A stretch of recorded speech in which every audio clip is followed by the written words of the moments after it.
ॐ श्रीकान्तद्रुहिणोपमन्युतपनस्कन्धेन्द्रनन्द्यादयः प्राचीनो गुरवोऽपि यस्य करुणालेशाद्यता गौरवं तं सर्वादिगुरुं मनोज्ञवपुषं मन्दस्मितालङ्कृतं चिन्मुद्राङ्कितमुद्रपाणिनलिनं चित्ते शिवं कुर्महे। नमस्सरसे நமஸ்சரஸ்வதயே நமஸ்சகீனாம் புரோகானாம் சக்ஷுஷே நமோதிவே நமப்பிருவே. எல்லாம் வல்ல இறைவனுடைய பெருங்கருணையினாலே பலமான வாழ்விற்கு வழிபாட்டு சிந்தனைகள், சிவாலய பரிவார திருமேனிகள் அப்படிங்கிற ஒரு தலைப்பில் சிவாலய திருவிழாக்களை சிந்திக்க இருக்கிறோம். சிவாலய திருவிழா, அதில் ஒன்று தான் இந்த நாற்படை அப்படின்னு சொல்லி சிவாலய திருவிழா அப்படிங்கிற தலைப்பு.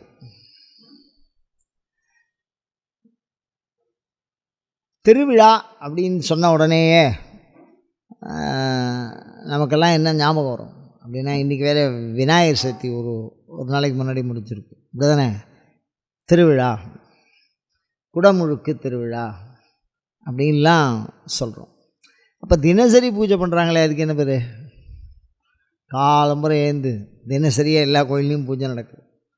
இன்றைக்கி திருவிழா நடக்கிறதுன்னு யாரும் என்ன சொல்கிறதில்ல, சொல்கிறதில்ல, பூஜை நடக்குதுன்னு தான் சொல்கிறாங்க. இந்த திருவிழாவுக்கும் தினசரி நடத்தப்படுற பூஜைக்கும் என்ன ஒரு தொடர்பு இருக்க முடியும் அப்படின்னு சொன்னால், ஆகமங்கள் பூசனை முறைகளை 3ஆக பிரிக்கிறது.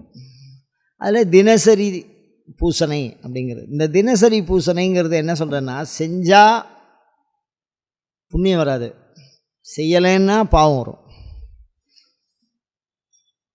எல்லாருக்கும் கொஞ்சம் யோசனையாக இருக்கும், செஞ்சால் புண்ணியம் வராது, செய்யாத பாவம் வரும். சாப்பிட்றதுங்கிறது ஒரு செயல், இதை செஞ்சால் பெரிய புண்ணியம் எதுவும் வந்துட போகிறதில்ல. ஆனால் ஒரு நாள் 2 நாள் சாப்பிட்லேன்னு வச்சுங்கோ, என்ன வந்துடும்? பாவம், அந்த துன்பம் அப்படிங்கிறது விளைவாக வந்துடும். அப்படி தானே? அது மாதிரி நான் தண்ணி குடிக்கிறேன், எனக்கு பெருசாக புண்ணியம் ஒன்றும் என்ன வந்துட போகிறதில்ல. ஆனால் ஒரு நாளைக்கு தண்ணி குடிக்காமல் இருந்து பாருங்களேன், தலை சுத்தல் வரைக்கும் வந்துடும், தண்ணி இல்லாமல் இருக்க முடியாது. ஸோ அந்த மாதிரி செய்தால் புண்ணியம் இல்லை, என்னது செய்யலைன்னா பாவம் உண்டு. புரிஞ்சுக்கிறதுக்காக நான் சொல்கிறேன், வேறு எந்த நோக்கத்திலும் இது சொல்லப்படலை. தினசரி பூசனை செய்தே ஆக வேண்டும் என்கிற ஒரு விஷயத்துக்காக, அதை உறுதிப்படுத்துறதுக்காக அந்த உதாரணத்தை நம்ம சொல்கிறோம். நோக்கம்தான் முக்கியம். இந்த இடத்துல தலைப்பை புரிய வைக்க முயற்சி பண்ணுறேன். தயவு பண்ணி உங்கள் பாதார விந்தங்களை மீண்டும் வேண்டி விரும்பி கேட்டுக்கொள்கிறேன். அடுத்தபடியாக பாருங்கள், காமியம்னு பேர். காமியம்னா எனக்கு இன்றைக்கி பிறந்த நாள், எனக்கு இன்றைக்கி கல்யாண நாள் அப்படின்னு சொல்லி தனி ஒரு மனிதனுடைய, அவனுக்கு தான் அது சிறப்பு. பிறந்த நாள்னால் இப்போ நான் போகிறேன்னா எனக்கு ஒண்டி தான் தனி சிறப்பு, அப்படி தானே? அந்த மாதிரி கும்பிட்றதுக்கு பேர் என்னது? காமிய பூசனை. அப்படி இல்லாமல் திருவிழா அப்படிங்கிறது என்னென்னா, நைமித்தியம், சிறப்பான காலங்களில் இறைவனுக்கு செய்யப்படுகிற ஒரு பூசனை முறை அப்படின்னு சொல்கிறோம். அதை தான் இங்கே திருவிழான்னு சொல்கிறோம். திருவிழான்னா என்ன அப்படின்னா, கிருத்திகை திருவிழா, விநாயகர் சதுர்த்தி திருவிழா, ஆடிப்பூர திருவிழா அப்படின்னு என்ன சொல்கிறது வழக்கம், அந்த மாதிரி சிறப்பு. அப்போ இந்த திருவிழாக்கள் எதுக்காக பண்ணுறா? நித்தியப்படி பூஜைக்கும் அதுக்கு என்ன வித்தியாசம்? காமியம்னா இப்போ எனக்கு பிறந்த நாள், அதனால் நான் பண்ணிக்கிறேன், எனக்கு ஒரு சில விஷயங்கள்லாம் நிறைவேறணும், நான் வேண்டியது நிறைவேறணும் அப்படின்னா ஒரு சிறப்பு பூசணையை கோயிலில் செய்கிறேன். அது வழக்கத்தில் கிடையாது. நித்திய பூஜையோட சிறப்பு பூஜை, நான் இன்றைக்கி அபிஷேகம் பண்ணுறேன், நான் இன்றைக்கி அலங்காரம் பண்ணுறேன், நான் பெருமாள் கல்யாணம் பண்ணுறேன் அப்படின்னு சொல்லி நிறையா பேர் பணம் கட்டி பண்ணுறாளோ இல்லையோ, அது காமிய பூஜைன்னு பேர். அதெல்லாம் நித்திய பூஜைங்கிறது வேறு விதமாக போகும். இந்த திருவிழாங்கிறது பார்த்திங்கன்னா 3 காரணங்கள் சொல்லப்படுகிறது. திருவிழா ஏன் கோயிலில் பண்ணணும் அப்படின்னு கேட்டால், திருவிழாவை வடமொழியில் உற்சவம்னு சொல்லுவாள், நைமித்திகோத்சவம் அப்படின்னு சொல்கிறா. இந்த திருவிழாக்கள் எதனாலே செய்யப்பட வேண்டும் அப்படின்னு சொன்னால், அது 3 பலன் சொல்கிறாங்க. ஒன்று, காலம் கருதி சிறப்பு பயனை தரும். என்னது? சிறப்பு பயனை தரக்கூடியது. நித்திய பூஜையோட காமிய பூஜையை விட நாம் தனியாகவே கூப்பிட்டு ஒரு யாகம் பண்ணி ஹோமம் பண்ணுறதை விட இந்த இது நைமித்திக விழா, அதாவது திருவிழா காலங்களில் செய்யப்படுகிற பூசணைக்கு பலன் அதிகம். ஏன்னா காலம் கொடுக்கறது, கர்மா கொடுக்கறது, கடவுள் கொடுக்கறது. என்னது? காலம் கொடுக்கறது, கடவுள் கொடுக்குறான், கர்மா கொடுக்குது. இப்போ கர்மா கொடுக்குதுன்னா என்ன அர்த்தம் அப்படின்னா, வியாபாரிகளுக்கெல்லாம் ரொம்ப நல்லா இருக்கும், தெரியும் இந்த வார்த்தை. காலம்புரை ஏந்தோன்னே அவர் பண்ணுற வியாபாரம் கடையை திறந்து வச்சா அதனால 2 ரூபா லாபம் வரும். அந்த கர்மாவை செய்யலைன்னா வராது. நான் ஒரு ஹோட்டல் வச்சுருக்கேன், ஒரு 4 பேருக்கு சாப்பாடு போடுறேன், அதுலேருந்து எனக்கு லாபம் வரும். கடை திறந்து வச்சா ஒரு 10 பேர் சாப்பிட்டா எனக்கு லாபம் வரும். திறக்கலைன்னா அப்போ அந்த கர்மா செய்யலைன்னா அந்த பலன் வராது. அப்போ கர்மா செய்கிறதுனால வரக்கூடிய பலன்னு ஒன்று இருக்கா? அதே மாதிரி பார்த்திங்கன்னா காலம் செய்கிறதுக்கான ஒரு பலன் இருக்குது. என்ன காலத்துக்கு அப்படின்னா, அதே வியாபாரத்தை வச்சே விளக்கம் சொல்கிறேன் புரிஞ்சுக்கிறதுக்காக. இது முழுக்க முழுக்க தலைப்பு. உங்களுக்கு நான் திருவிழாவை புரிய வைக்கணும், அதுக்கு நான் உங்களை படிப்படியாக அந்த ஆற்றுப்படுத்துகிற நிலையை செய்து கொண்டு இருக்கிறேன். என்னென்னா, இப்போ நல்ல வெயில் காலம், அப்போ குளிர்பானங்களை போட்டால் என்னவாக இருக்கும்? நல்லாயிருக்கும். நல்ல மழை காலம் அடித்து ஊற்றுது, குளிர் காலம்,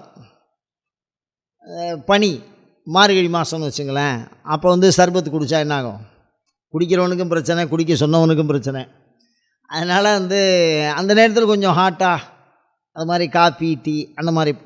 இப்போது சாப்பிட்றது என்னவோ பானம் தான், அந்த ஒரு போஷாக்கை தரக்கூடியது தான். ஆனால் அந்த விளைவு என்னவாயிடும்? சூழலுக்கு தகுந்த மாதிரி மாறி போயிடுது. மழை காலத்தில் குளித்தா அது சளியை கொடுத்துருது, பனி காலத்தில் குளித்தா அந்த பிரச்சனை கொடுத்துருது.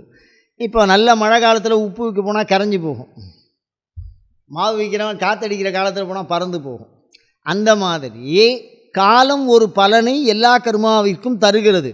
இந்த கர்மா செஞ்சால் தான் தரும். ஆனால் காலம் அப்படிங்கிறது கொஞ்சம் கூடுதலாக என்ன பலனை தரும்?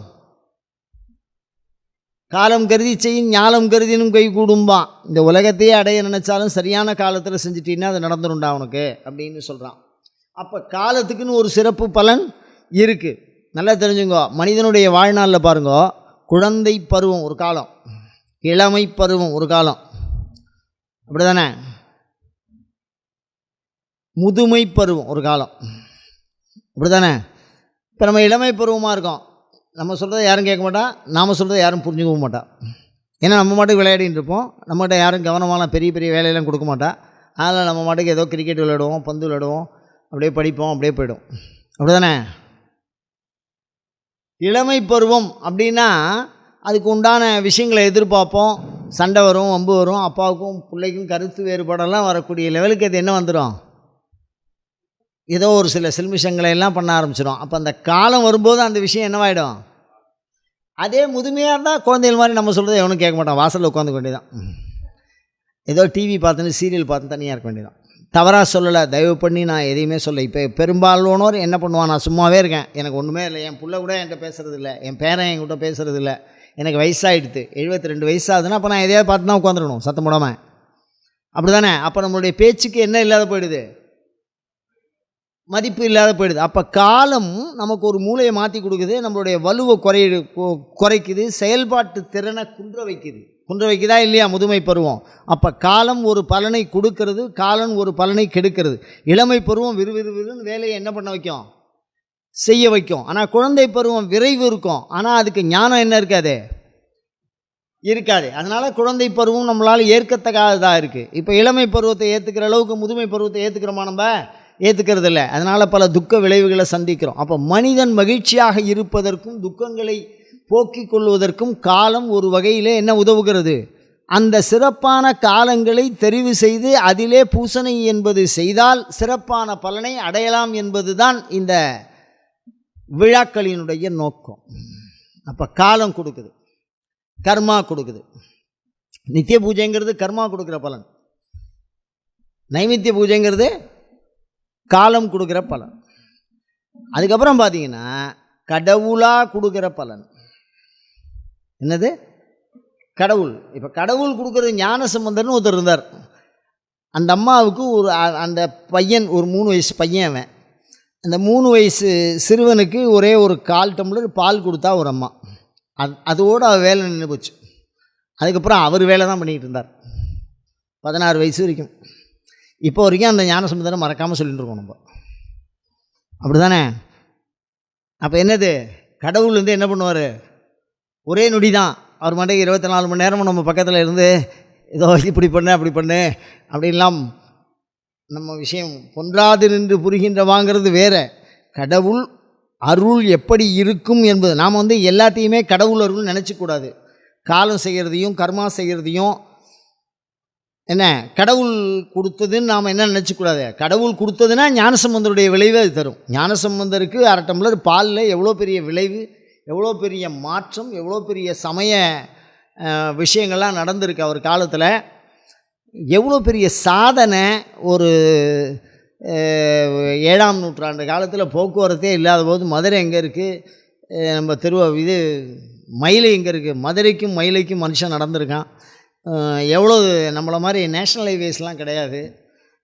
ஊருக்கு ஒரு நாடு, நாளுக்கு ஒரு குப்பம். அந்தந்த இடத்துல இருந்து சேர்ந்து வசிக்கிற மனிதர்கள் சேர்ந்து வசிக்கிற பகுதியை குப்பம்னு சொல்கிறது வழக்கம். அது ஒரு கலைச்சொல். அந்த மாதிரி இருக்கிற இடத்துல போய் எது வழி எது பாதை தேடி இங்கே வரைக்கும் செய்த சாதனைகள் எத்தனை. எலும்பை தங்கமாக்கி சிவபெருமானோட அடுத்தவனையும் சேர்த்து மோட்சத்துக்கு எடுத்துன்னு போட்டார். கல்யாணத்துக்கு வந்தவன், பந்தல் கட்டினவன், லைட்டு போட்டவன், தீவெட்டி பிடிச்சவன், சாப்பிட்டவன், அவனையெல்லாம் எங்கே அழிச்சுன்னு போட்டார்? மோட்டத்துக்கு அழிச்சு. சாதாரண விஷயமா அது? உலகத்தில் வேறு யாரும் செஞ்ச முடியாது. சுந்தரரே போனாலும் தனியாக தான் போனார். மாணிவாசர் போனாலும் தனியாக தான் போனார். நான் ஒருத்தரை பற்றி உயர்வாகவும் ஒருத்தரை பற்றி தாழ்வாகவும் சொல்லலை. அப்பர் பெருமான் தனியாக தான் அடக்கமானார். இவர் தான் எப்பேற்பட்ட ஞானஸ்வரூபம். கல்யாணத்துக்கு வரவன் ஒரு 1000-1500 பேராவது இருக்க மாட்டானா? எல்லா பேரும் மோட்சத்துக்கு விட்டான். அதில் பக்குவம் உள்ளவன், பாவம் பண்ணினவன், புண்ணியம் பண்ணவன், போகவே முடியாதவன்லாம் இருந்திருப்பானே.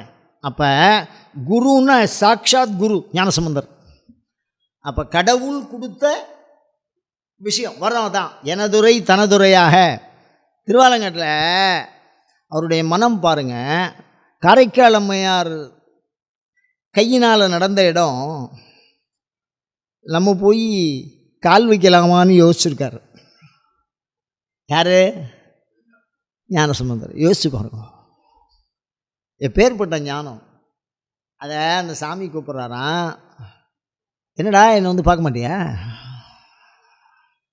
வரமாட்டியா கோயிலுக்கு? இறைவன் தான் விரும்பி பார்க்க அழைத்த ஞான குழந்தை. தான் விரும்பி வாடா என்னை பாடுறா அப்படின்னு கூப்பிட்டு அவன் பேசுகிற மொழியை கேட்குறார் திருவாலங்காட்டப்ப. பேர்பட்ட விஷயம் அதெல்லாம் புரிஞ்சுக்கணும் போல. நம்ம ஞானசம்பந்தர் சும்மா இல்லை. அப்போ கடவுள் கொடுத்தது ஞானசம்பந்தர் மாதிரி ஆளுகளுக்கு. அப்போ அதுக்கெல்லாம் நம்ம சான்று சொல்ல முடியாது. அப்படி இருக்கும்போது நமக்கும் ஒரு ஆசையெல்லாம் இருக்குமோ இல்லையோ? பெரிய அளவுக்கெல்லாம் இல்லைன்னாலும், ஞானசம்பந்தர் அளவுக்கு நம்ம போகலைன்னாலும், இருந்தாலும் நான் வேண்டிக்கிறதையாவது கொடுக்கணுமோ இல்லையோ? என்னுடைய தேவை அது மாதிரி இருந்தால் அப்போ வேண்டின்றதை யார் செய்வா அப்படின்னு பார்த்தா நம்ம இதில் இந்த பார் மோட்சம் போகம் இதெல்லாம் எனக்கு ஒன்றும் நீ சொல்கிறதே புரியல. தனு கரண புவன போகம் இதெல்லாம் உனக்கு ஒண்டி தான் புரியுறது. எனக்கு என்ன புரியல? எனக்கு தேவையானது சின்ன சின்ன விஷயங்கள். அதை எனக்கு சாத்தியம் பண்ணி கொடுக்கறது யார் அப்படின்னா அரசன் அன்று கொள்வான் தெய்வன் என்னும் ராஜா தான் என்ன பண்ணுவான்? அது சாட்சி கொடுப்பான். இன்றைக்கி இருக்கக்கூடிய சட்டம் நமக்கு ஏதாவது இன்றைக்கி ராஜா இருக்கார், இன்றைக்கி ஆள்றவா இருக்கா, அவள் நம்மளை கூப்பிட்டு ஒரு விஷயம் சொன்னால் அது என்ன நடந்துடும்? அரசர்கள் என்ன வைக்கிறாளோ அது சட்டம். அதுதான் நம்ம ஃபாலோ பண்ணி தான் ஆகணும். அது உடனே நடந்துடும். அவள் உலகியல்ல அவள் நினைக்கிறது எல்லாத்தையுமே செய்யக்கூடிய வல்லமை இருக்குது. ஒரு வீடு வேணுமா ஒரு ராஜாவால் கொடுக்க முடியும். ஒரு பிரச்சனையாக தீர்க்க முடியும். ஒரு நோய் இருக்கா வைத்தியனை கூப்பிட்டு சரி பண்ணுன்னு சொல்ல முடியும். அவர் லெவலுக்கு அவர் என்ன பண்ண முடியுமோ அதை கொடுக்கலாம். அந்த மாதிரி தேவைகளுக்காக தான் நாம் பெரிதும் வாழ்க்கையில் முயற்சி பண்ணிட்டு இருக்கோம். அதை மறந்துடக்கூடாது யாரும். ஒரு பொருளாதாரமாக இருக்கட்டும், ஒரு புகழாக இருக்கட்டும், மற்ற விஷயமாக இருக்கட்டும். அப்போ ராஜா மாதிரி இருந்தால் நமக்கு என்ன இருக்கு? சௌக்கியம். உடனே கொடுப்பா, நேரடியாக கொடுப்பா. அப்போ இந்த உலகில் அதாவது இந்த பூ உலகில் வாழ்வதற்கு அறம் பொருள் இன்பம் இந்த மூன்றையும் அரசனே வழங்க வல்லான். அவனுக்கு அந்த தைரியம் என்ன இருக்கே, அவன்கிட்ட கொடை இருக்கே, அந்த வல்லமையும் என்ன இருக்கு. ராஜாவுக்குன்னு ஒரு பண்பு இருக்கோ இல்லையோ, அந்த மாதிரி இந்த ராஜாலாம் என்ன பண்ணுவான்னு கேட்டிங்கன்னா, ஜெயிச்சுட்டா அந்த ஜெயிச்ச வெற்றியை கொண்டாடுவாள். அப்படி அந்த கொண்டாடுறதுக்கு என்ன பண்ணுவா அப்படின்னு கேட்டால், எல்லாரையும் சேரணும் இல்லையா, ஒரு காரியம்லாம். அப்போது அந்த ஜெயிச்ச செல்வத்தை குறி சொன்ன பூசாரிக்கு ஒரு பங்குன்னு சேர்த்து கொடுப்பானா. இதெல்லாம் தகவலில் இருக்குது. புறநானூறு, அகநானூறு, யாப்பருங்கிழக்காருகே அந்த நூலாக வச்சுட்டுருக்கா நூல். அந்த நூலில் இருக்குது, குறி சொன்ன பூசாரிக்கு கூட கொடு அப்படின்னு ஒரு பங்கு எக்ஸ்ட்ரா. ஏன்னா அவன் கரெக்டாக சொல்லணுமோ இல்லையோ, ஜெயிச்சுன்னு வந்தான்ல. அதனால் அந்த மாதிரி எல்லாருக்கும் கூப்பிட்டு ஒரு நாள் அந்த வெற்றி அடைந்த போருக்கு பிறகு, வெற்றி நீங்கள் ஜெயிச்சுன்னு வந்துட்டேன், பல அடிமைகளை கூட்டின்னு வருவான், கைது பண்ணி போராடினவன் செத்தவன் போயிடுவான் யுத்தத்தில். ஆனால் மாட்டின்றவன் இருக்கானோ இல்லையோ, அவனுடைய குடும்பம், அவனுடைய செல்வம் எல்லாத்தையும் என்ன பண்ணிடுவான், அழிச்சுன்னு தங்க வைப்பான். அவள் தங்குற பகுதிக்கு சேரின்னு பேர். பெரிய பனிச்சேரி, சின்ன பனிச்சேரின்னு நம்ம சென்னையிலே இருக்குது, நம்ம போரூர் தாண்டி இருக்குது. அதில் பெரிய பனி, சின்ன அங்கே தங்க வைக்கிறது. அவளுக்கு ஊருக்குள்ளே இடம் தர மாட்டான். ஏன்னா எதிரியாக அடிமை பண்ணி கொண்டு அவன் கோவம் இருக்கும். அவனுக்கு இழந்த பொருள்களை இழந்துட்டு வந்திருப்பான், யாரை வேணாலும் கொல்றதுக்கு முயற்சி பண்ணியிருப்பான், வலுவிலும் வாழ்வான்ல. அதனால் அவளை ஒரு புறத்தில் தங்க வைப்பா, அவளை சுற்றி மிலிட்ரி பாதுகாப்பு கொடுத்துருப்பா. அந்த மாதிரி உள்ள விஷயங்களில் கொஞ்சம் பெரிய ஆட்கள் அப்படின்னா அவளை பெரிய லெவலில் பயன்படுத்த பார்ப்பான். அவளை வச்சு மக்களுக்கு என்ன செய்யலாம், அந்த நாட்டு மக்களை வச்சு நம்ம நாட்டு மக்களுக்கு என்ன செய்யலான்னு யோசிப்பான். அந்த மாதிரி ஒரு அரசன் போரிலே வென்றால் என்ன பண்ணுவான், இந்த சிறப்பு பண்ணுறதுக்கு உலா வருவான். அதுதான் சோழ உலா அப்படின்லாம் நம்ம இலக்கியங்களில் பார்க்குறோம். அந்த உலா வர வழக்கம், அந்த ஃபங்க்ஷன் எப்படி நடக்கும். இப்போ ஒரு வெற்றி அடைஞ்சிருக்கான், மக்களுக்கு அவன் செய்யணும். அந்த உலா அப்போ உலாவாக வருவான், சுற்றி வருவான். அப்படி சுற்றி வரும்போது யானை மேலே வருவான், இல்லைன்னா குதிரை மேலே வருவான், இல்லை தேரில் வருவான், அப்படியே நின்னபடியே. அப்படி இல்லைன்னா பல்லக்கில் வச்சு தூக்கின்னு வருவான். ரத, கஜ, துரக, பதாதி இது மேலே உட்காந்துட்டு வருவான். அது சரி, உலானா ராஜா இப்போ வேகமாக போருக்கு போகிற மாதிரி போக மாட்டார். நல்லா அலங்காரம் பண்ணியிருப்பார், அதிகாரிகள்லாம் சுற்றினா இருப்பா, அரசாங்க அதிகாரிகள் எல்லாருமே இருப்பா பக்கத்தில். அரசு வந்தால் ஒரு அதிகாரிலாம் இருப்பாள். போருக்கு அவள்லாம் வரமாட்டா. இந்த உலா வரும்போது மாத்திரம்தான் எல்லா சுற்றங்களோடையும் வருவான். யார்? ராஜா. அவங்க அரச பெண்டிர்களும் வருவாள். சுற்றம்னு சொல்லுவான். நம் சுற்றம் கொடுத்தனவும் அப்படின்னு அழகாக சொல்கிறாங்க. நம் பெண்டிர் கொடுத்தனவும் ராஜராஜ சோழன் கடவுளுக்கு சமானம். ராஜா சோழ மன்னன்னு ராஜராஜ சோழனை பற்றி பேசாமலே இருக்க முடியல, அப்படி ஒரு சிறப்பு அவனுக்கு. அப்போ அவளுடைய சொந்தக்காரெல்லாம் பின்னாடி வருவான். எல்லாருமே புடைசூழ, சுற்றம் புடைசூழ வருவான். அது மெதுவாக போகும். இந்த கல்யாணத்தில் பொண்ணு ஊர்வலம் இருக்கும்ல, மெதுவாக அப்படியே ஓட்டின்னு போவாள், முன்னாடி வாசிச்சுன்னு போவாள், நடந்து போவாள். அந்த மாதிரி ராஜா நல்ல உயரமான வாகனங்களில் எல்லாரும் பார்க்குற மாதிரி சுற்றம் புடைசூழ மங்கள வாத்தியங்கள் முழங்க ஊருக்குள்ளே என்ன வருவா.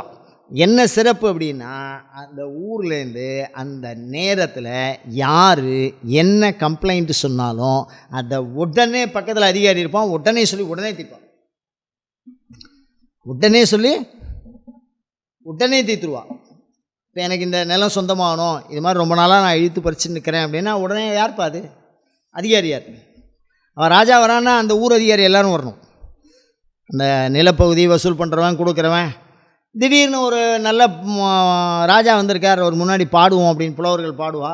பாடின உடனே கழுத்தில் இருக்கிற மாலை, கையில் இருக்கிற மாலை, உடனே அவனுக்கு அந்த விருது கொடுப்பான். உடனே நடக்கும். பிரச்சனைகளை உடனே இந்த மாதிரி பிரச்சனைகள்லாம் நடக்குது அப்படின்னா இது மாதிரி கேஸ் எழுது கடகடன்னு உடனே கேஸ் அது என்ன ஆக்ஷன் எடுக்கணுமோ அப்படியே என்ன பண்ணிவிடுவா அவனை. உடனடியாக மக்களுக்கு நேரடியாக பார்க்குறான் மன்னன். அவன் நேரடியாக அந்த பலனை அவள் கொடுப்பாள். அந்த மாதிரி கொடுக்கறதுல தான் உலா. இந்த உலாவை பற்றின பல கருத்து இருக்குது. அவள் பார்த்தா இவள் பார்த்தான்லாம் கற்பனையாக அந்த புலவர்கள் அதை மிக செழிப்பாக எழுதுவா. அவனுடைய அழகு, அவன் நடந்து வர அழகு அதெல்லாம் எழுதுவா. எப்படி பெண்டீர்கள்லாம் பார்ப்பா, அவள்லாம் இப்படி. அதனால பெண்களும் வருவா பின்னாடி. அவளுக்கும் பிரச்சனையாக தான் உடனே தீர்த்துருவா. அந்த விஷயங்கள்லாம் வந்துடும் ராஜாக்கால. அப்போ இதுலேருந்து என்ன தெரிகிறது அப்படின்னா, பொதுமக்களுடைய குறைகளை கேட்டு அதை உடனடியாக நிவர்த்தி செய்கின்ற அந்த ஒரு செயலுக்கு விழா, அதுவும் வெற்றி அடைந்த விழாவாக ஒரு போர்க்காலத்தில் இருந்து ஜெயித்தாலோ இல்லை மன்னனுடைய பிறந்த நாள்லையோ. மன்னனுடைய பிறந்த நாள் இப்போ 1000 வருஷத்துக்கு முன்னாடி ராஜராஜ சோழன் ஒரு மன்னன் வந்தால் அவனுக்கு சதபிஷகா நட்சத்திரம் அப்படின்னு நான் சொல்கிறேன்னு வச்சுங்க. எங்கள் தாத்தாவோட நட்சத்திரம்லாம் எனக்கு தெரியாது, பேர் தெரியுறதே சந்தேகமாக இருக்குது. 1000 வருஷத்துக்கு முன்னாடி சதபிஷகா நட்சத்திரம்ல அந்த பிறந்த நாள் உற்சவத்தை என்ன பண்ணியிருக்காவா அவ்வளோ சிறப்பாக கொண்டாடியிருக்கா. அந்த பிறந்த நாளில் இந்த உலா நடத்தப்பட்டிருக்கு. ஒன்று வெற்றி அடைஞ்சால் அதை கொண்டாடுவா, வெற்றி அடைஞ்சால் உடனேலாம் கொண்டாட மாட்டாள். அதுக்கு உண்டான அந்த ஆசுவாசம், அந்த விழா, அந்த கூத்துன்னு பார்த்திங்கன்னா வெற்றி அடைஞ்சால் மகிழ்ச்சி கூத்து. அதுக்கு உண்டான அந்த போகத்துக்கு உண்டான இதங்கள்லாம் இருக்கும். கூத்து நடக்கும். அவள் நடந்து வரும்போது மூலையில் ஒரு இடம் இருக்கும், நார்ச்சந்தின்னு சொல்லுவோம். இப்போ நம்ம திருக்கடையூரில் போனீங்கன்னா அதை பார்க்கலாம். ரத வீதி. அந்த ரத வீதியில் சுவாமிக்கு நேராக வந்தோன்னா 3 சந்தியாக இருக்கும். இந்த பக்கம் ஒன்று போவோம், அந்த பக்கம் ஒன்று போவோம், அந்த பக்கம் ஒன்று போவோம். அந்த ரோடு அந்த மாதிரி இடத்துல தான் அவள் தங்குவாள். இந்த ராஜா நின்று அவள் அந்த விஷயத்தை பண்ணுவாள். அவள் நிற்கிற இடத்துல ஒரு மேடை அமைச்சிருப்பான். அந்த மேடை கிட்ட யாரும் போக முடியாது, ராஜா கிட்டெல்லாம் யாரும் போக முடியாது. ஒரு பாதுகாப்பாக இருக்கும். ஒரு முறையாக பப்ளிக்கில் பேசிட்டு திருப்பி என்ன பண்ணுவாள், அந்த பாதுகாப்போட சுற்றம் சூழலாக அந்த பாதுகாப்பு மேடைகளை அங்கங்கே அமைப்பார்கள். அதை அந்த சந்தியில் அமைப்பார்கள். அந்த சந்தியில் என்ன சிறப்பு அப்படின்னா, போக்குவரத்துக்கு பாதிப்பு இல்லாமல் மக்கள் எங்கேருந்து பார்த்தாலும் ராஜாவை தெரிகிற மாதிரி 4 பக்கமும் சந்தியிலையும் நிற்க வைக்கிறது. அந்த மண்டபம் மாதிரி விதானம் மாதிரி மேலே போட்டு அதில் ராஜாவை நிப்பாட்டி வச்சு ஒரு இடத்துல மரியாதை பண்ணுவா, ஒரு இடத்துல ஊர் சந்து விசாரிப்பா, இன்னொரு இடத்துல தண்டனை அந்த விஷயங்களை கண்ணுக்கு பார்க்காம பின்னாடி செய்யுங்கடா அப்படின்னு உத்தரவு உடனே சாசனம் பண்ணுவாள். இன்னொரு இடத்துல கொடை வழங்குவாள், மக்களுக்கு கொடுக்குற பொதுக்கொடை அதெல்லாம் வழங்குவாள். அந்த நார்ச்சந்திக்கும் விசேஷம்லாம் உண்டு. ராஜா அந்தந்த விஷயத்தை பண்ணுவாள். இது வழக்கத்தில் இருந்துருக்கு. பிறந்த நாள் விழாவிலையும் சரி, இந்த ஒரு ஊரை போய் ஜெயிச்சுன்னு வந்துட்டா மாத்திரம் இந்த விழாக்கள் நடக்கும். அந்த நேரத்தில் அந்த ராஜாவை பார்த்துட்டு இந்த மன்னனுக்கு நடக்கிறது அப்படியே இந்த ராஜா நம்ம சாமிக்கு நடக்கும். சாமிக்கு என்ன நடக்குமோ அது ராஜாவுக்கும் நடக்கும். 2 பேருக்கும் அப்படி ஒரு சமான ஒரு விஷயத்தை ஆகமங்கள் பெரும்பாலும் சொல்லியிருக்கு. அதனால தான் கோயில் அப்படின்னா, கோயில் ராஜாவோட இடம்னு அர்த்தம், கோயில் இறைவன் வாழ்கிற இடம்னு அர்த்தம். 2 பேருக்கும் சமான அந்தஸ்து. அதே விஷயம், இந்த விஷயத்தை நீங்கள் கரெக்டாக புரிஞ்சுட்டீங்கன்னா,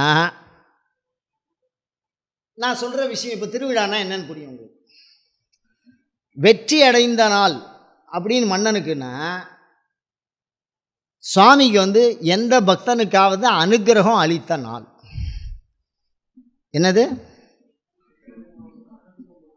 வெற்றி அடைந்த நாள். இப்போ தைப்பூசம் அப்படின்னா முருகன் காட்சி கொடுத்த ஏதோ ஒன்று அந்த நாளில் சொல்லுவாள். இப்போ எங்கள் இதில் தை அமாவாசை அபிராமிப்பட்டது காட்சி கொடுத்த நாள், அது விழா நடக்கும். நடக்குதா இல்லையா? மார்க்கண்டேயருக்காக யமனை காலால் உதைச்ச நாள் மக்க நட்சத்திரம், சித்திரை மக்கம் அப்படின்னு சொன்னால் அந்த நாளில் என்ன பண்ணுவாங்க, அந்த விழாவை நடத்துவார்கள். இங்கே ராஜாவோட ஜென்ம நட்சத்திரம், இங்கே இறைவன் அனுக்கிரகம் பண்ணின நாள், ஒரு பக்தனுக்கு அனுக்கிரகம் பண்ணின நாள், அதுதான் கோயில்கள் திருவிழாவாக நடத்தப்படுகிறது. அப்படி இந்த திருவிழாவில் இந்த உலான்னு சொல்கிறோம். உலானா மெதுவாக நகர்ந்து வரணும், சொல்லிக்கணும், அறிக்கை விடணும். அது மாதிரி திருவிழான்னா கிராம மக்களுக்கு சொல்லுவா, கிராம கொடியேறும். அந்த அது பேர் என்ன, ஐயனார், பிடாரி, இந்த மாதிரி தேவதை இருக்கும். ஒரு ஆண் தேவதை, ஒரு பெண் தேவதை இருக்கும். அந்த தேவதை ஒன்று துஷ்ட நிகிரகம், ஒன்று சிஷ்ட பரிபாலனம், 2 தேவதை. முதல் தேவதைக்கு என்ன பேர்? துஷ்ட நிகிரகம், வியாதி, அந்த மாதிரி விஷயங்களை எல்லாம் நிவர்த்தி பண்ணுவாள். அதுக்கு இந்த மாதிரி பலி அந்த மாதிரி சாரமாக இருக்கும் அந்த தேவதை. இந்த பிடாரி அந்த மாதிரி தேவதையாக இருக்கும். முன்னாடி அந்த விழாக்கள் வெட்டுவா, அடிக்கு ஒரு ஆடு வெட்டுற இடம்லாம் இருக்குது. அந்த மாதிரி இப்போவும் அந்த திருவிழாக்கள் நடந்துட்டும் இருக்குது. நான் இதை வரலாற்று நோக்கிலே பதிவு செய்கிறேன். வேறு எந்த நோக்கிலும் இதை புரிந்து கொள்ள வேண்டாம் என்பதை மீண்டும் உங்கள் திருப்பாத கமலங்களை வணங்கி கேட்டுக்கொள்கிறேன். ஏன்னா இந்த ஆடு இந்த மாதிரி விஷயங்கள் எல்லாமே அந்த சாமிக்கு பண்ணுவோம். அது துஷ்ட நிகிரகம்னு பேர். சிஷ்ட பரிபாலனம் அப்படின்னா 2 கொடி ஏறும். அதில் சிஷ்ட பரிபாலனம் நல்லவர்களுக்கு வாழ்த்து, அந்த மாதிரி அந்த தேவத்தை அதுக்கு உண்டான விஷயம். அந்த மாதிரியே நம்ம சிவன் கோயில்களில் கொடி ஏற்றுவா, வெற்றி கொடி. அந்த கொடி சிவன் கோயிலில் ரிஷப கொடி ஏறித்தனா என்னது? வெற்றி கொடி, தோல்வியே இல்லாத கொடி. அதனால் அந்த கொடி ஏற்றுறது. அப்போ இந்த கொடியை ஏற்றிட்டோம்னா மக்களை பார்க்க போகிறான்னு அர்த்தம். சாமி ராஜா மாதிரி மக்களை வெளியில் வரப்போகிறார், உலா வரப்போகிறார். அப்போ இவர் எப்படி யானை, குதிரை, பல்லக்கு இதில் எல்லாம் வராரோ அதே மாதிரி அவரும் வருவார். யானை வாகனம் உண்டு சாமிக்கு, குதிரை வாகனம் உண்டு, பல்லக்கு வாகனம் உண்டு, தேர் வாகனம் உண்டு. இதுலேயும் யார் வருவா? அது உள்ளே வருவா. அதுக்குள்ளே போய் டெய்லி போய் சாமியை பார்க்குற வழக்கம் இன்றைக்கி மாதிரி அன்றைக்கி இல்லை. அப்போ வெளியில் வந்தால் வீதிதோறும் சாமி என்னென்ன சொல்கிறாளோ அவாத்து வாசலில் நிற்கும் சாமி. உற்சவர் அலங்காரம் பண்ணி வெளியில் எடுத்துன்னு வருவா. இப்போ வெளியில் வந்தால் அவர் தான் இவர்னு தெரிஞ்சுக்கிறதுக்கு மூலஸ்தானத்து திரை போட்டுருவா. அதுதான் ஒரு விஷயம். அப்போ இந்த உலா திருமேனி, அதுக்கு பேரே உலா திருமேனி, உற்சவர் அப்படின்னு நாங்கள் சொல்கிறோம் வடமொழியில். தமிழில் உலா திருமேனி. உலானா மெதுவாக வர்றது, அப்படியே நடந்து வர்றது, ராஜா வரா மாதிரி. அப்போ அவள் என்ன பண்ணுவா? அந்த சாமி என்ன வரும்? வெளியில் வரும். அப்போ தனியாக வருமா? ராஜா எப்படி தனியாக வரமாட்டாரோ அவன் அன்றைக்கி என்ன, இதே ராஜா காவலுக்கு போகிறான், யுத்தத்துக்கு போகிறான்னா யாரையும் கேட்காம போவான்.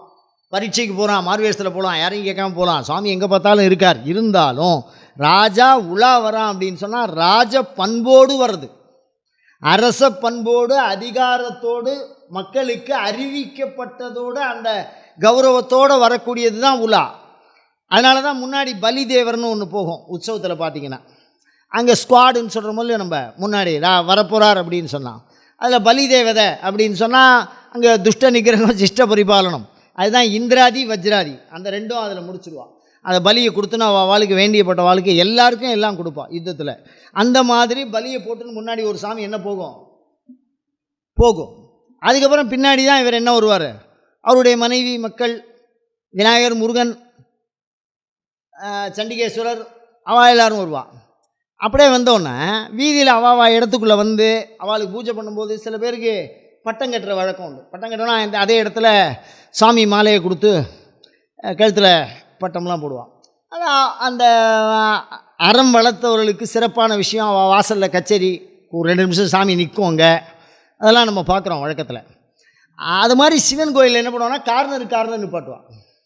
அந்த ராஜா போட்டு நின்னா அவன் ஏன் முச்சந்தியில் நின்னான்னா, ராஜா நின்னதுக்கு ஒரு அர்த்தம் இருக்குது. என்ன காரணம் என்னென்னா, ராஜாவை எப்போ வேணாலும் எதிரி தாக்கிறதுக்கு தயாராக இருப்போம். அது மக்களுக்கு ஓடி தப்பிக்கிறதுக்கு என்னவாக இருக்கும்? பேத்து. இந்த பக்கம் ஒருத்தன் ஓடுவான், அந்த பக்கம் ஒருத்தன் ஓடுவான், அந்த பக்கம் ஒருத்தன் ஓடுவான். தப்பிக்க ஒரு பாதுகாப்பு விஷயம். எவ்வளோ நுட்பம் இருக்குது பாருங்கள் திருவிழாவில். அந்த நுட்பத்தில் தான் அந்த இடத்துல விதானம் போட்டு அந்த இடத்துல இப்போ பானகம் அதெல்லாம் கொடுப்பான். இப்போது நம்ம சுவாமிக்கு அந்த இடத்துல வச்சு ஒரு கச்சேரி ஒரு 10 நிமிஷம் வாசிப்பான். அந்தந்த எந்தெந்த திக்கு, அந்த 8 திக்கு இருக்குது, 10 திக்கு இருக்குது சுவாமிக்கு முன்னாடி பின்னாடி. மற்றதெல்லாம் பார்த்திங்கன்னா 8 திக்கு வரும். அந்த வாசனம் அந்த இடத்துல நிற்கும். அந்தந்த இடத்துல சன்மானம், அந்த இதில் எதி மரியாதைன்னு ஒன்று இருக்குது, சன்னியாசிகளுக்கு கொடுக்கறது. வந்தோன்னா சன்னியாசிக்கு மரியாதை பண்ணுவாள், ஒரு இடத்துல கிரகஸ்தாலுக்கு மரியாதை பண்ணுவாள், ஒரு இடத்துல புலவர்களுக்கு செய்வாள், ஒரு இடத்துல இந்த பக்தர்களுக்கு அந்த மாதிரி செய்வாள். இந்த 8 இடத்துலையும் 10 இடத்துலையும் இந்த உற்சவம் பார்த்திங்கன்னா நல்லா கவனித்து கூர்ந்து பார்த்தேன்னா ஒரு ராஜா பண்ணுற அத்தனை வேலையும் சாமி என்ன பண்ணுவார்? சாமி பண்ணுறது தான் ராஜா பண்ணியிருக்கார், ராஜா பண்ணுறது சாமி பண்ணல. புரிஞ்சுக்கணும், தப்பாக புரிஞ்சிக்கூடாது. உங்களுக்கு ஒரு உதாரணத்தை சொல்லி என்ன பண்ணுறேன்னா புரிய வைக்கிறேன். அப்போ ராஜா உடனடியாக எப்படி கேட்டு தீர்த்தாரோ அதே மாதிரி கொடியேற்றி அந்த உற்சவர் மந்திர ரட்சை கொடுப்பா. அந்த சிறப்பான வழிபாடு அவருக்கு நடக்கும். அப்போ உடனடியாக அது தீர்க்கப்படும். அந்த ரட்சையை அதுக்கு தான் அது மேலே கொண்டு வரும். மூலஸ்தானத்தை மூடிட்டு தான் இந்த உற்சவரை வெளியில் அனுப்புவோம். இந்த உற்சவர் அப்போ மூலஸ்தானத்துக்கு சாமி தான் இங்கே என்ன வருது? அது எல்லையை தாண்ட முடியாது. அதுக்கு ரட்சை அதிகம். பலம் அப்படின்னு சொன்னால் மந்திரம் தான் சுவாமிக்கு பலம். அதனால் மந்திரத்தை ஜபம் பண்ணி யாகத்தில் பண்ணி அந்தந்த மூர்த்தியை வச்சு நேராக பொட்டு வச்சு அது உடனடியாக அவளுக்கு பார்த்த உடனே அந்த பலன். மூலஸ்தானத்தில் தரிசனம் பண்ணுறதை விட விழாக்காலங்களில் ரட்சை வச்சு வரக்கூடிய சாமியை தரிசனம் பண்ணினால் அடுத்த வருஷம் அந்த சாமி வர வரைக்கும் நித்தியப்படி தரிசனம் பண்ண பலன். சாதாரணமான விஷயம் இல்லை அது. அந்த ரட்சை ஒரு பார்வை சாமி கண்ணுக்கு அப்படியே நேரடியாக படும். சாமியோட கண்ணில் சாம்பவி தீட்சைன்னு சொல்லுவாங்க. சாமியினுடைய கண்ணில் வச்சு அதை கண்மலை திறந்து விட்டுருப்போம். அதெல்லாம் குருக்கள் பண்ணணும். அந்த இதில் எல்லாம் பண்ணுவா, இப்போவும் வழக்கத்தில் இருக்குது. அந்த ஜபத்தை பண்ணி அப்படி வேண்டின்ற உடனே அடுத்த வருஷம் இப்போ ஒரு ஆற்றுல வேண்டிக்கிறா, ஒரு வேலை கிடைக்கணும், அடுத்த வருஷம் ஒரு வீடு வாங்கணும், ஒரு குழந்தை பிறக்கணும், கல்யாணம் ஆகணும், படிப்பு முடிக்கணும், எவ்வளோ சங்கல்பம் அவளுக்கு. அதை அப்படியே வேண்டிப்பா அப்படியே நடக்கும். அந்த திருவிழா காலங்களில் அப்படியே பிரத்யட்சமாக தீவாரணை பண்ணி அந்த ஜோதியோடு உள்ளே போயிடுவாள். அந்த அனுக்கிரக சக்தி என்ன பண்ணும், உள்ளே போய் அவளுக்கு நிவர்த்தி பண்ணும். இதை தான் நம்ம என்ன சொல்கிறோம் அப்படின்னா திருவிழா அப்படின்னு சொல்கிறோம். இந்த ராஜா எப்படி இந்த உலா இடத்துல நடத்தி தான் வெற்றி காணுகிற பொழுது அதை பக்த உற்சவம் தான் கண்ட அந்த உற்சவத்தில் இல்லைன்னா காலம் சார்ந்து அமைப்பாள். எந்த பக்தனுக்கும் அனுகிரகம் பண்ணலை அப்படின்னு ஒரு கோயில் இருக்காது, ஏதாவது ஒருத்தருக்கு பண்ணியிருப்பாள்.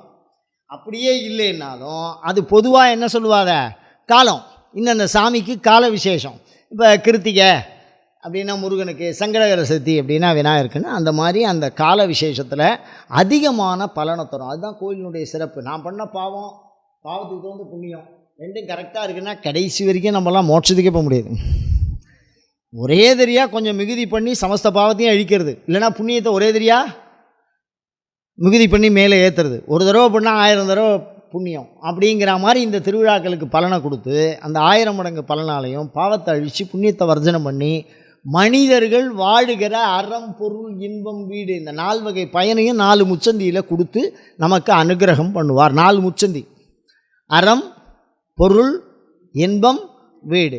இந்த 4த்தையுமே என்ன கொடுப்பா? 4 இடத்துலையும் 4 பிள்ளையார் இருக்கும், நடுப்புற தான் அந்த முகசந்தி இருக்கும். அவ்வளோது சிறப்பு இந்த திருவிழாக்களுக்கு. இந்த திருவிழாக்கள் தொடர்ந்து நடந்ததுன்னா அந்த ஊரில் இருக்கிற அந்த எல்லை கட்டுவா, இந்த எல்லை கிராம தேவதை, அதுக்குள்ளே இருக்கக்கூடிய மக்கள் அனைவருக்கும் அவர்கள் என்ன நினைத்தார்களோ அதை அது சாதித்து தரும். அதோடு மட்டும் இல்லாமல் பொதுவில் சில நன்மை, பொதுவில் சில, ஒரு புயல் அடிக்குது, ஒரு மழை பெய்யுறது சோன்னு, அதனால் பயிரெலாம் வாடி போகிறதுக்கெல்லாம் வாய்ப்பு இருக்குது. அந்த மாதிரி அந்த வருஷத்தில் வரக்கூடிய பலன் அதெல்லாம் தெரிஞ்சிடும். அந்த சாமி உள்ளே வரும்போதே தெரிஞ்சிடும். அதுதான் அந்த நேர்முக தீவாரணைன்னு ஒன்று பண்ணுவாள். அந்த நேர்முக தீவாரணை யாருமே பார்க்க மாட்டாள். அந்த அந்த அவளுக்கு சங்கல்பம் கிடையாது சுவாமிக்கு முன்னாடி. மற்ற 4 பக்கமும் சங்கல்பம் உண்டு. அது மாதிரி பண்ணும்போது இந்த மாதிரி விஷயங்கள்லாம் அழிச்சிடும். இந்த இயற்கையினால் வரக்கூடிய பொதுவில் வரக்கூடிய சீற்றங்கள் எல்லாம் இல்லாமல் செழிப்பாக வாழ்ந்து 7 வருஷம் கோயில் கட்டியிருக்கான், எத்தனை யுத்தம் பார்த்துருப்பான், எத்தனை சண்டை வந்திருக்கும், எத்தனை மழை பெஞ்சிருக்கும், எத்தனை வெயில் அடிச்சிருக்கும். ராஜராஜ சோழன் கோயில் சொல்கிறேன், எப்படி பேலன்ஸ் இல்லாமல் எத்தனை பேருக்கு எடுக்கும்போது ஏதோ பிரச்சனை வந்திருக்கும். இதெல்லாம் இல்லாமல் சுவாமி அனுகிரகம் பண்ணி எல்லா நன்மைகளையும் ஒரு சேர தரக்கூடிய திருவிழாக்களை செய்து பயன்பெறுவோமாக. அயம் தர்மஹா உத்தரோத்தராபிவிருத்தி ரஸ்து.